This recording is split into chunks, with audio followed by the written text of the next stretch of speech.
Good evening and welcome to 22 News at 6. I'm Don Shipman. All right, the pace of booster doses going into arms is at its lowest it's been in months. And 22 News reporter Nick Oresco found out how businesses are making efforts to change that by offering free vaccination clinics. Northampton police are taking action now following concerns from the community about speeding.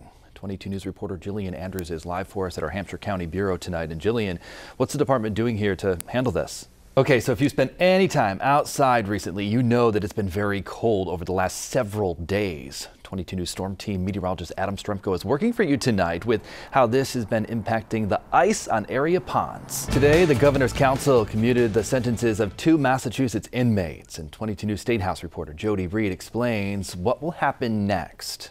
All right, we have a warning tonight for dog owners. The State Department of Public Health has issued an advisory about dog treats that may be contaminated with salmonella. So we have the information there on your screen. They're called Doggone dog treats, and they're primarily sold in the eastern part of the state. Now, one open bag from a customer and several unopened bags purchased last week all tested positive for salmonella at a state lab. The DPH has linked 3 human cases of salmonella to the treats, all in Essex County. If you have any of these treats, you're advised to simply throw them away. The last blockade on the U.S.-Canada border is over.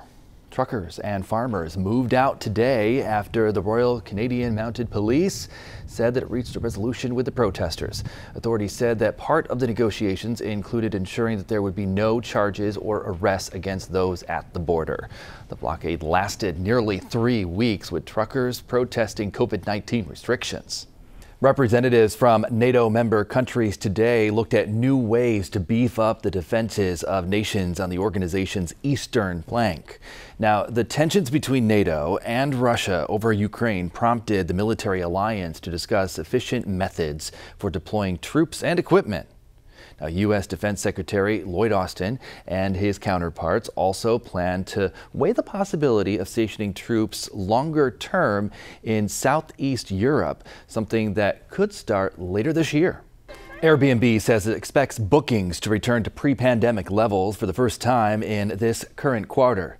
Now, the company says that that's after concerns about Omicron variant have eased a bit and people are more comfortable to travel. Airbnb says that guests are reserving summer stays earlier this year, with bookings 25% higher than at the same time period in 2019. Other companies like American Express said that travel bookings rose more than 40% in January. 22 News Health Watch tonight. Scientists say that they have possibly cured a woman from HIV for the first time. The group of American researchers used a new method of transplanting stem cells, and they hope that this could be given to dozens of people every year. Scientists say that the woman was not showing any signs of HIV infection since she stopped treatment for the virus in October of 2020 and following the transplant. But here's the thing. They say that the stem cell treatment is highly risky because it requires doctors to destroy a patient's immune system using chemotherapy or radiation and then rebuild it with new cells.